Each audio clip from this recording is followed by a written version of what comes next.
Banyak anak muda zaman sekarang yang ingin cepat kaya secara instan. Salahkah hal ini? Lantas apa yang bisa dilakukan untuk mencapai financial freedom di usia muda? Strategi investasi apa saja yang sebaiknya diterapkan? Nah, untuk membahasnya sudah bergabung melalui sambungan virtual Alia Natasha, Certified Financial Planner dan Educator. Selamat pagi, Mbak Alia.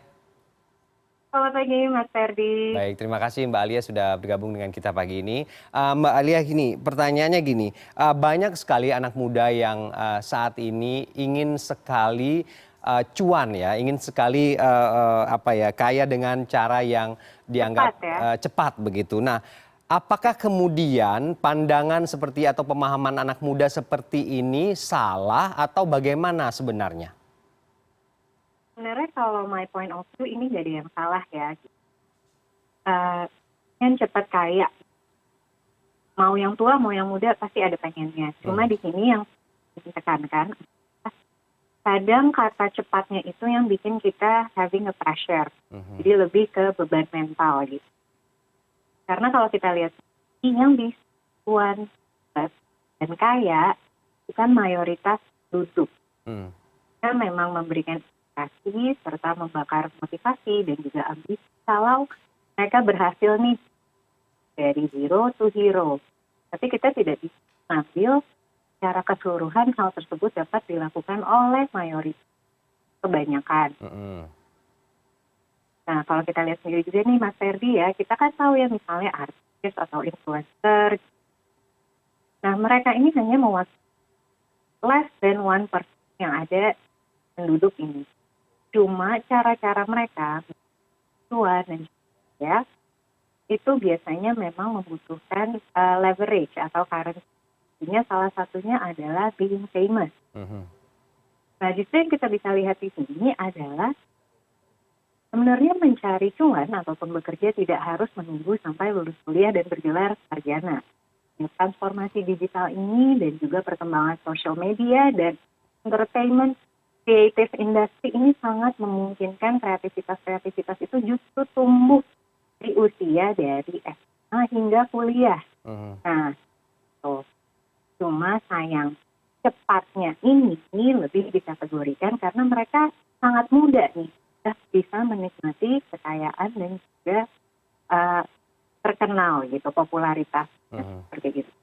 Oke, akan beda ceritanya kalau kemudian ada anak muda yang memang tidak punya background bisnis apapun begitu ya, atau mungkin seperti karyawan biasa punya pemikiran dan pemahaman kalau mereka ingin cepat kaya, apalagi ditambah dengan tadi bagaimana influence dari sekitar, dari orang-orang yang punya nama atau famous seperti selebriti dan influencer. Apakah kemudian bisa dipahami bahwa tidak serta-merta hal-hal seperti itu membuat jalurnya menjadi lebih gampang gitu, Mbak Alia? Oh ya, tentu saja. Soalnya ini lucunya gini nih, orang tuh yang terlihat cepat kaya dan masih muda itu kerjanya kok gampang banget. Sedangkan kita sebagai karyawan dan juga dulu saya merasakan kok karyawan belasan tahun gitu. Wow, anak-anak sekarang ini tidak usah membangun karir dan segalanya gitu. Kalau mereka bisa mendapatkan uang tanpa harus menjadi karyawan, kantoran, mendaki karir seperti itu. Nah, cuma yang saya mau tekankan di sini kita lagi-lagi melihat kenyataan dan realitanya. Kalau secara data nih ya, 70% jumlah aset dan sumber itu dibangun dari karir dan profesi. Ya, biasanya yang datang itu probabilitas untuk hilangnya juga lebih besar. Justru kita harus lebih memahami gitu. Terus saya ingin mengajak teman-teman muda, apalagi hari ini Hari Sumpah Pemuda nih ya Mas Ferdi ya, untuk mulai merencanakan karir, which namanya career planning. Banyak yang melihat kayak ketahanan finansial oke gitu, financial planning seperti ini. Tapi sebenarnya dari financial planning itu adalah sumber income kita. Siapa yang merencanakan nih jenjang karir kita kalau bukan kita sendiri? Nah, seperti itu justru kita melihat nih karir kita bisa dibawa kemana, langkah seperti apa yang, atau misalnya teman-teman yang sedang merasa dengan karir, mungkin ada saatnya kita harus pivot dan merubah arah karir kita. Nah, seperti itu Mas Ferdi. Oke, artinya ada possibility begitu ya buat karyawan yang menekuni karir tertentu untuk juga bisa menjadi anak muda yang kaya raya begitu, atau memang mereka diselingi atau ditambah dengan instrumen investasi tertentu begitu sebagai sumber pendapatan lain? Ya, bisa banget, apalagi kalau misalnya muda dan belum memiliki tanggungan keluarga, ini memiliki jumlah waktu yang luar biasa yang sebenarnya mereka bisa memaksimalkan waktu. Dan sebenarnya saya kurang ini ya menunggu kerja atau tidak ada background atau pengusaha gitu. Justru saya banyak bertemu dengan anak-anak yang lulusan SMK, mereka ini sudah terspesialisasi ya, maupun OQ-nya. Jadi mereka bisa justru dari pekerjaan-pekerjaan yang dibutuhkan, seperti chef, di digital media strategis, ataupun di grafis. Kan anak-anak ini itu memiliki income dengan freelancer yang tergabung dalam platform lokal ataupun justru mendapatkan income tambahan dalam dolar. Justru kita yang harus tahu nih, gimana sih cara mengeksplor apa aja yang bisa ditawarkan oleh digital transformasi sekarang.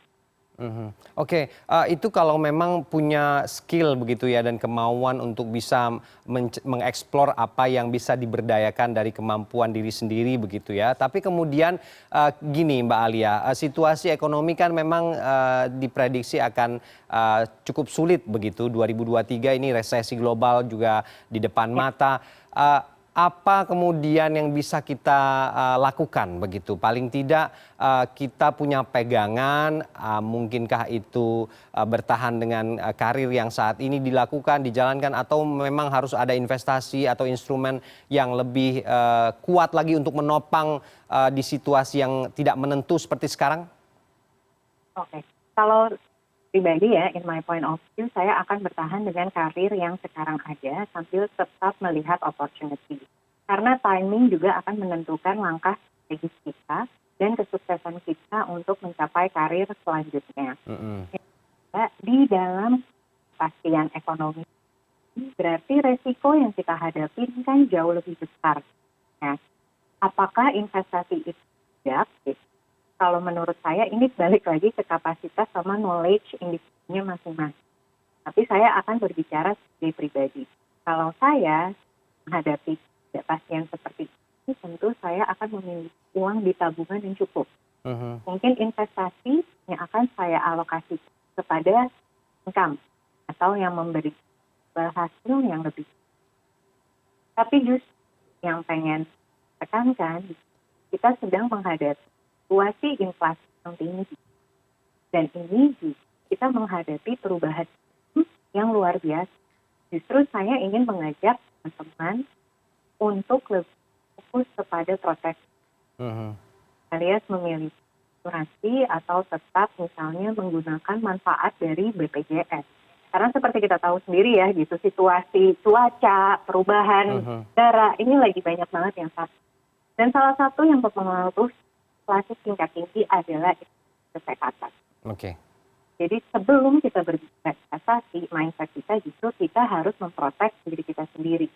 Gitu, Mas Ferdi. Oke, terakhir Mbak Alia, di momentum Hari Sumpah Pemuda, kita sering didengarkan dengan narasi bagaimana kemudian anak muda juga bisa menciptakan peluang-peluang untuk bisa mendapatkan keuntungan begitu ya, atau mendapatkan lapangan kerja baru. Apa yang perlu didorong Mbak Alia untuk anak muda zaman sekarang ini? Ya, emang berat banget ya pressure-nya jadi anak muda sekarang ini gitu. Jadi kalau dari saya nih ya, terusnya kita lakukan adalah kita memiliki kemandirian mindset. Kalau kita juga bisa melakukan explore, nah itu ada apa? Memandirikan diri kita, jangan menunggu terlalu lama. Misalnya kita telat nih jadi pengusaha. Lebih baik kita mengusahakan sesuatu atau sharing terlebih dahulu. Kalau saya diajarin sama mentor coaching saya gitu ya, sebelum kamu meminta sesuatu, kait pekerjaan atau apa, tawarkan apa yang kamu bisa, sampai opportunity itu datang ke kamu dan orang memberikan kepercayaan ke kamu. Bergaul gunakan sosial media sebagai sarana pengenalan diri kamu gitu. Karena ternyata di luar banyak yang memulai bisnis kecil-kecilan, baik yang misalnya kelihatan muka gitu, ataupun yang itu dengan sosial media.